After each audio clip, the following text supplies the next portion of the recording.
Hi everyone, we are going to get started in about 1 minute, just waiting on a few stragglers here.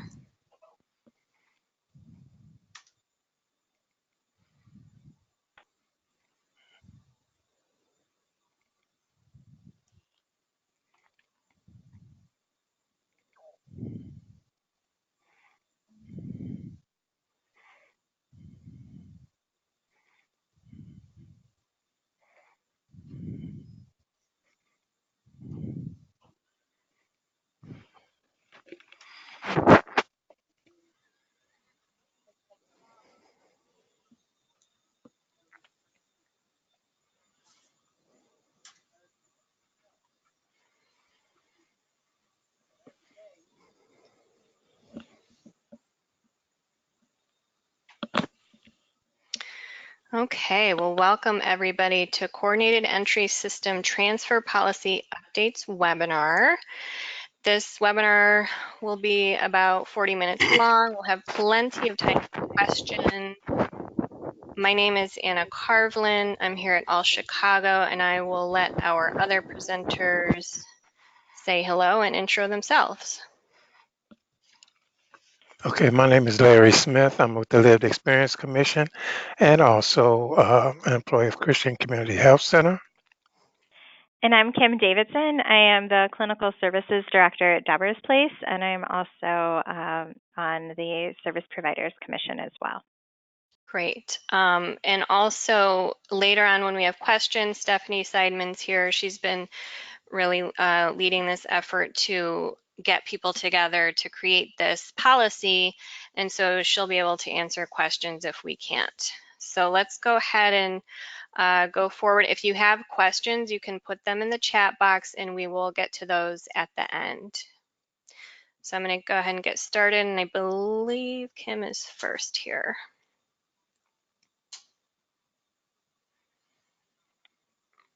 I think it's actually Larry. Oh. Yeah, Okay. I think it's me. Yeah, well, this is the background, and this is a coordinated entry transfer policy updating policy. And so the first bullet point is a short-term work group was formed with 15 members to, wait a minute, I'm having a little problem. I can't hardly see it. Oh, sorry. Anna. Yeah.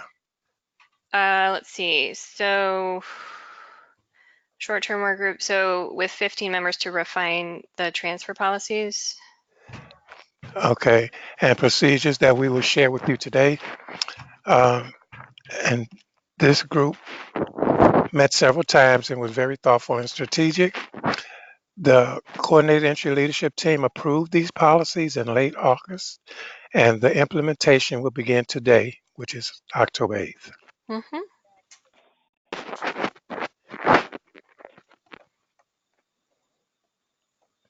Okay, the updates to the transfer policies, which are internal and external, but the internal transfers, the first bullet point, internal transfers or transfers within the same housing model type at the same agency will now have a streamlined approach.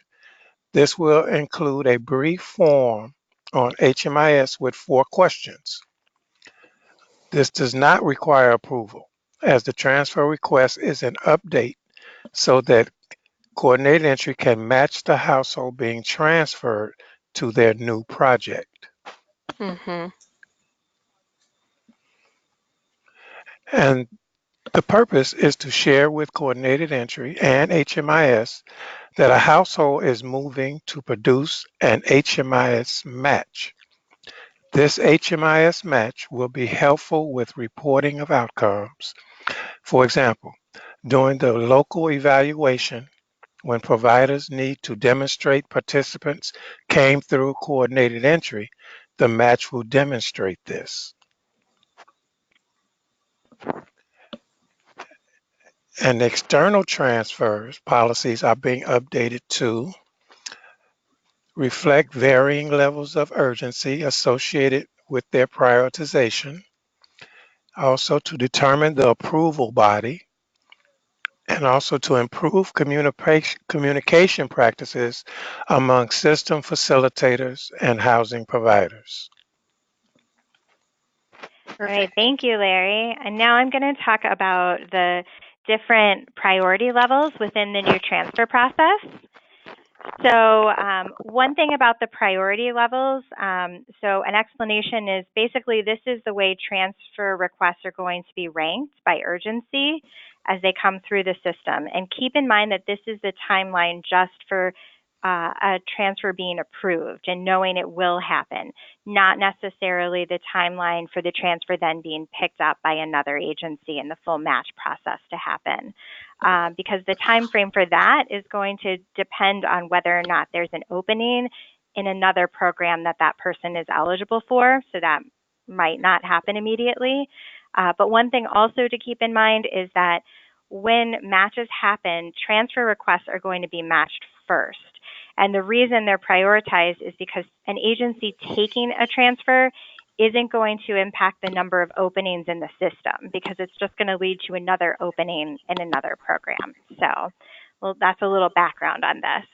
And next we'll break down these different levels and explain each of them a little bit more, but right now we're just going to go through the different priority levels. So the first priority is going to be related to individual or environmental safety or accessibility.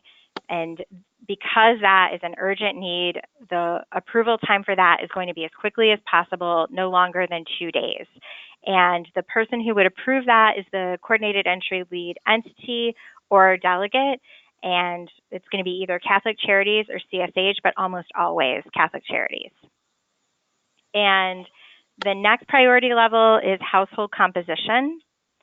And that approval time is going to be as quickly as possible, no later than 1 week.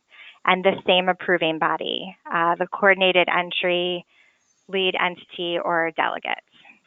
And then next we have service level or client choice, and that's a little bit longer with 1 to 2 weeks.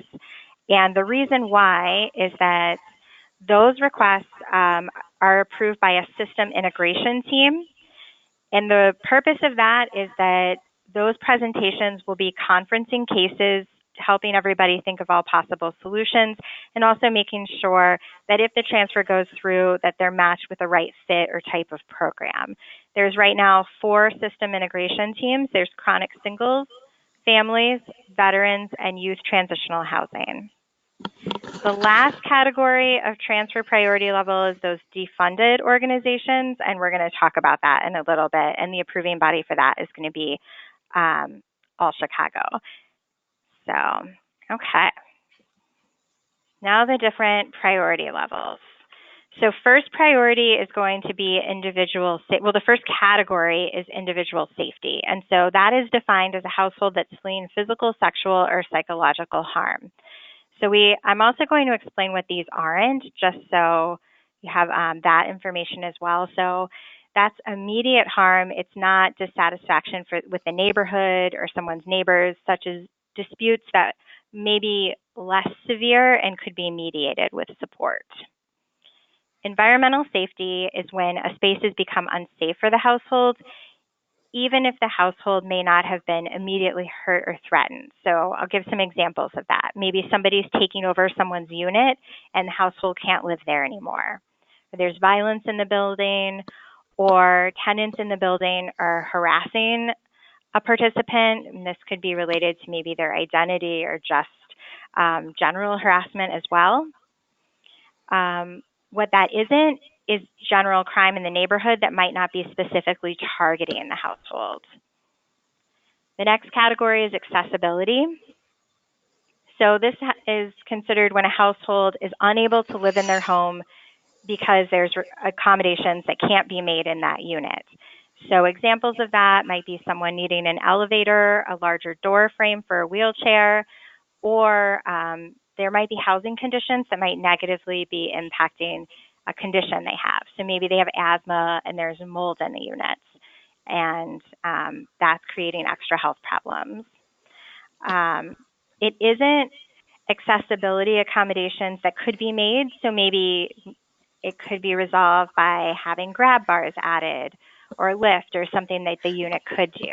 So that's that category. Next, we have household composition, and this is when a household changes and they may require a smaller or larger unit.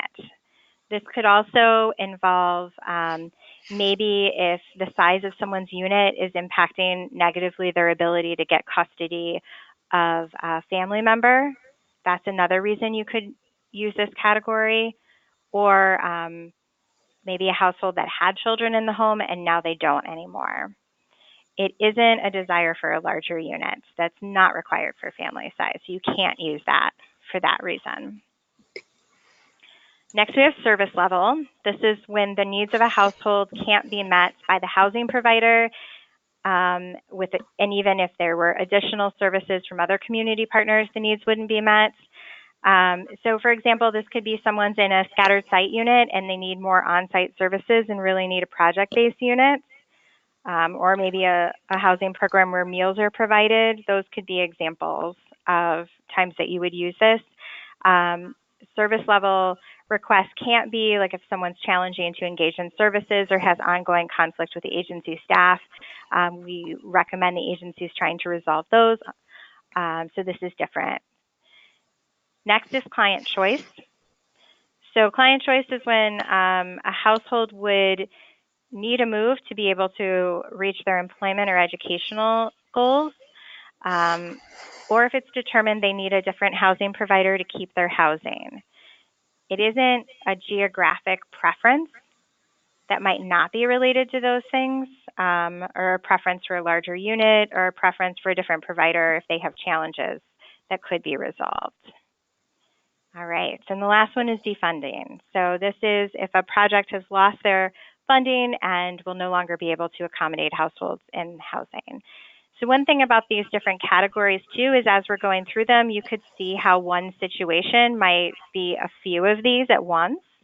And if that's the case, you always want to highlight the one that has the highest priority, because that will definitely highlight the immediacy of the request. And you can also, in your request, list the other priorities that might be relevant as well. But definitely you want to focus on the one that is the most immediate need. Okay. And now a little bit more about the defunded projects. So All Chicago will be working with agencies with defunded projects to determine the next steps. And how we worked it out within the work group was that a maximum of 5 consecutive transfers will occur from a defunded agency at any given time.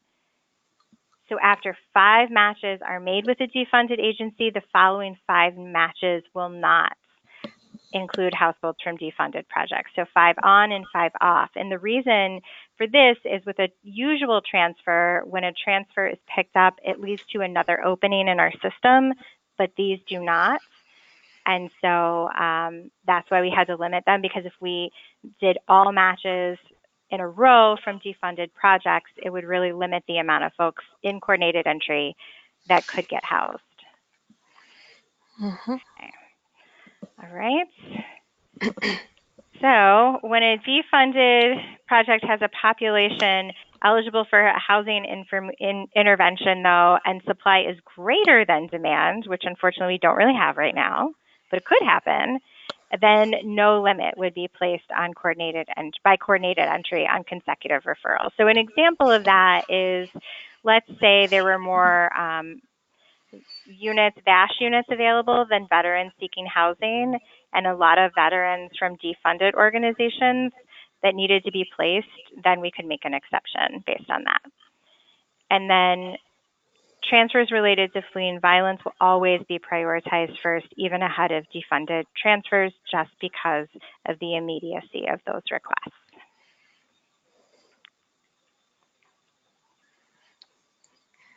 Great. So next up, communication. Okay, I think that's me. That was a great job, Kim. Thank you. Thanks, Larry. Okay, communication. Now, matching entity will acknowledge receipt of transfer requests within 2 business days. A weekly status update will be shared with agencies requesting a transfer that have not yet been accommodated or declined. That means you will be getting updates regularly to let you know what's going on. And housing providers will have a way to notify matching entities if transfer is no longer needed.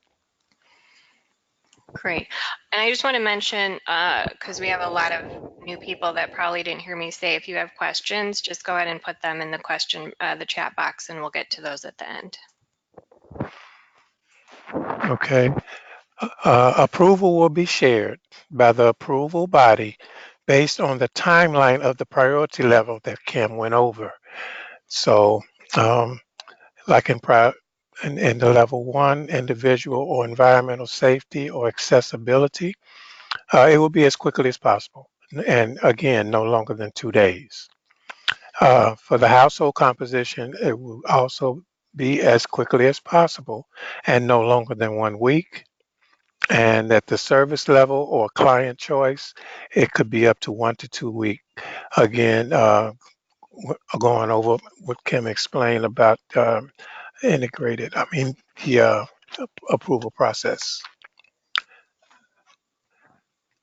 Great. And now the protocols. So what all you need to be able to enter a transfer request into HMIS. So I'm just going to talk about what you need, and then Anna's going to jump in and show us what this actually looks like, which might make a little bit more sense. But all transfer requests are entered into HMIS. Internal transfer requests, those ones that don't need prior approval that we talked about earlier, and also the external requests as well. So for external requests, you also need to add additional information. So you need to make sure that you are entering someone's HMIS consent level, and just so you're aware, someone needs to have agreed to share information with other agencies. I think it's the first 2 boxes on the HMIS consent form before a transfer can be requested, because to do the transfer, we do have to share people's personal information. So we need to make sure that they're aware of that. So we enter that. We also have to put in the reason for the transfer. And there is some narrative that can be given there as well, plus those categories we just went over. The household demographic information, and the other things that have been done to resolve the situation before a transfer was requested, because you need to demonstrate that your agency has done some things before you're requesting the transfer. And then you're going to add those documents. And one thing that the work group talked about was the need to have documents uploaded as part of the initial request. And the reason is that we want transfers to move as quickly as possible, and we don't want documentation to hold that up.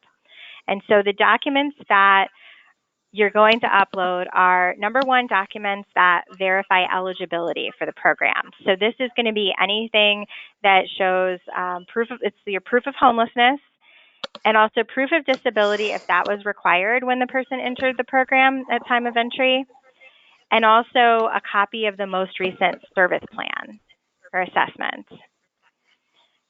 And the other thing is that sometimes you may be transferring someone to another agency, but they may be staying in their unit. And if that's true, then we're also going to need the lease, the most recent housing quality inspection, rent reasonableness documentation, rent calculation, and if applicable, the environmental review, so the leasing documents. It's recommended that you're also sharing your photo ID and income documentation, but you may not. But it's strongly encouraged because it will help the transfer process move forward. So, all right. And now we're going to walk through how to request the transfer on HMIS. And like we said, after this is done, everybody can chime in with their questions. And in the meantime, just use the chat box if you have questions. Thanks so much. Yeah. So this is Anna. We don't have any questions yet. I am going to exit out of here and show you how to do this in HMIS.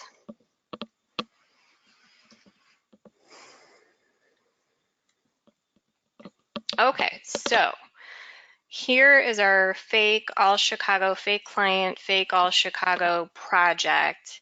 Keep in mind this form is not available to you right now. It will be available to you, I hope, by the end of the day, if not by tomorrow for sure. So I only added it to this one fake project. So this should be very familiar to you if you do transfer requests. It's the same initial process. You're going to go to the interim review, interim update, add an interim review, select the correct interim review type. This is really important because we use this in our report to make sure it gets pulled up to go on what will now be an email to our matching team. So just make sure to pick the correct form to do your transfer request. So what we've got here is the external and internal. So I'll go over the internal real quick since it's so simple. So again, this internal form is just so that there is some record of you having done the request. And so it's not required in the sense that like you don't need approval in order to go forward with it. So you just fill that out. And if you feel it would be useful to know what's going on, you can put that here. And then for the external form, of course, this is much more in depth. And just keep in mind, like what Kim said, you have to have, the person has to want to pick A or B. You can't go through HMIS if somebody picks C. So we'll have to find an alternative way to get this person transferred if that's the case. So this table outlines the alternative housing. So the housing options exhausted table, this naming, I hope people understand it, but basically what you're trying to do is exhaust all of your options before requesting a transfer. So you'll just fill in any options that you have done. So what this looks like is you have the date. Of course, you have to put the end date just because we have to include that for the HMIS, so it might be the same date. And then the housing options are listed here. So CHA, ill housing search, private market rental, HOPWA, family reunification, shared housing, case conferencing, state homeless prevention funds, other. And then you can specify other and then just give us a description of what happened and the outcome. And then of course you can save and add another or just save and exit out of there. So this is where the transfer category and the reason come in. So again, you don't have to answer each one of these. You would just answer the ones that are yes, but make sure to answer the top level one. And these are laid out in order of priority. But ideally you would put everything just so we have a sense of what's going on here. So then, of course, please write up a text of what's going on so we can refer back to that and understand what's happening. And then for documents, I'm going to show you how to do that in a second, just in case you've never used it. But these documents are visible to all PSH providers in coordinated entry. So this shows like a list of the documents. You can put yes or no. So then these top two, it's really annoying to make something required in HMIS because it doesn't let you exit out of the form. So we don't make things required. I should say it's just extremely rare, but these are required. So ideally you would have done this before Sal or whoever, the matching, whoever receives this email is looking at the email. So you would have done this before that. But so just so we get a sense of what is already there, and then we can go look for it. And then this household income, it's just useful to have everything all in one place. So that is handy, especially because a lot of times if a person's transferring, this may have changed. So you'd want to update that here and then include the household size. And then this, of course, don't fill out because that'll be for the matching team or somebody else. So I'm going to exit out of there. And then that shows up right here. What you're going to do to upload your documents is go to the client profile, scroll all the way down, and add file attachments here, et cetera, et cetera. So yeah, so anything that's uploaded by a PSH provider or the coordinated entry should be available to other PSH providers and coordinated entry. So that's it. I'm going to go back to here and check what kind of questions we have, and also, let's see. Okay, so we've got a bunch of questions. I'm going to open up Stephanie's microphone in case she needs to answer any of these. Here we go. I'll unmute Stephanie. And then, okay, so our first question is, can you go back over the forms needed to be updated with reference of the lease? So, so the lease was required when a person is, do you want to remind her, Kim, of that? That was Sure. Olivia Smith. Sure. So the items required for that is going to be the copy of the lease, the most recent housing quality inspection, rent reasonableness documentation, the rent calculation, and if it's applicable, an environmental review. Okay. So those are the 5 documents. Great. By the way, we will send, I think we can send out the actual policy, and also we can put that on the help desk, or we can put it on CSH's website, either one or both, and then we'll send out links to this webinar and also those too. So the next one, will the form be on the HMIS help desk? Yes. So I will put that on the help desk. That was Chris O'Hara, yeah. And then what documentation? Okay, so a couple of people still had questions about the documentation. And is that, so that documentation is listed in the actual policy, right?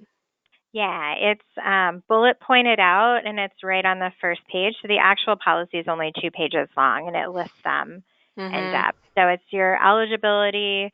So the items outside of the leasing items are going to be proof of homelessness and disability and most recent service plan. Okay.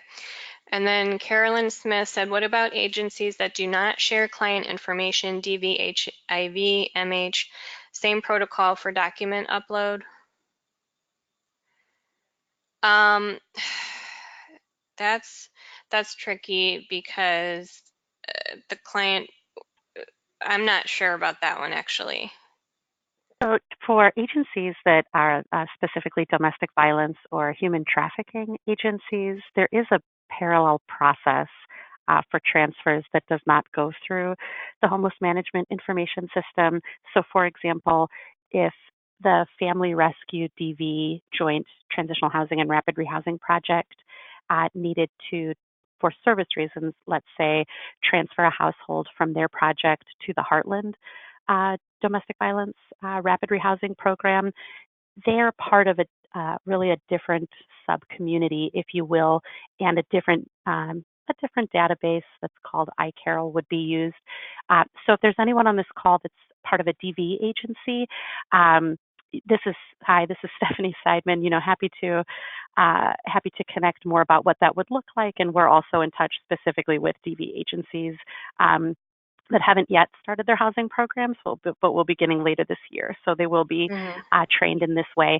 If there's an issue that's not a DV-specific issue with document uploads, then the transfer can still be requested if the person themselves authorizes that their information is part of HMIS, which could be through a locked file. And then there could be notes shared about extenuating circumstances, such as not being able to share disability documents, but perhaps there could be something else shared that's less sensitive.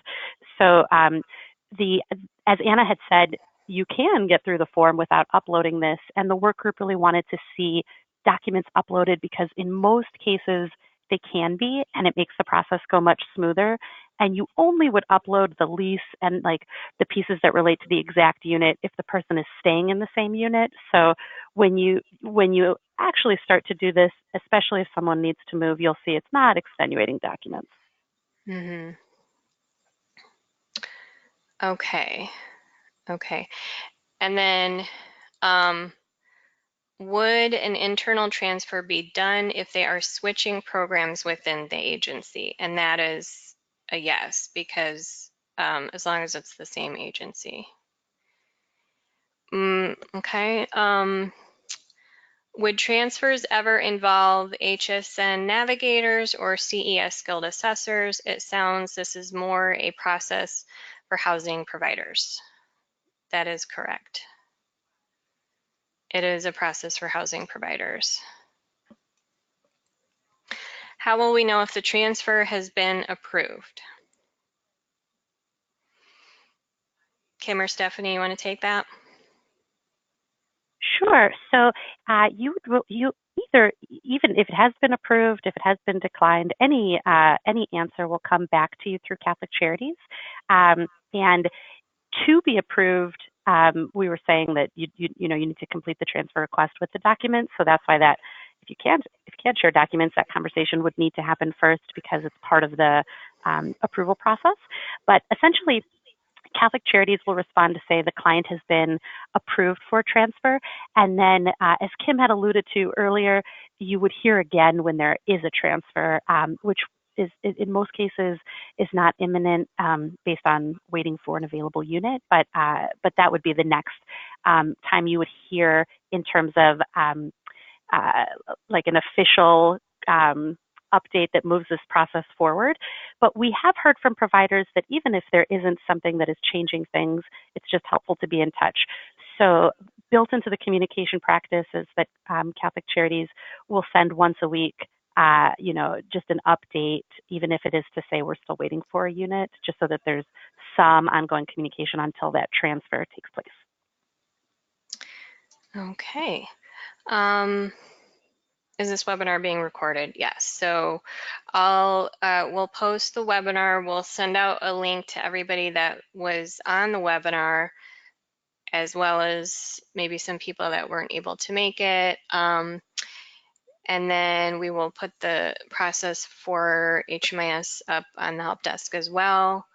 Is there anything else, any other questions before we close out, or any final thoughts from our presenters or Stephanie?